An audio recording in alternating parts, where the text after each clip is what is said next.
Hello, hello, hello mga friends. So, ayan buhay OFW. So, ganito yung mga ginagawa ko mga friends.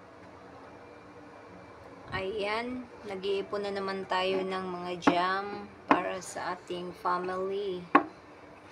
Ipadala sa Pinas. Sumura lang ito dito mga friends.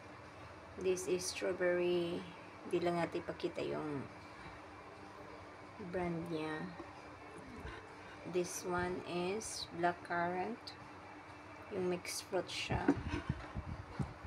And this one too. Mixed fruits. Sumura lang ito dito mga friends. So, ayan. Nag-iipon tayo para sa ating family. So, kahit hindi tayo uuwi ng Pinas, may magamit sila.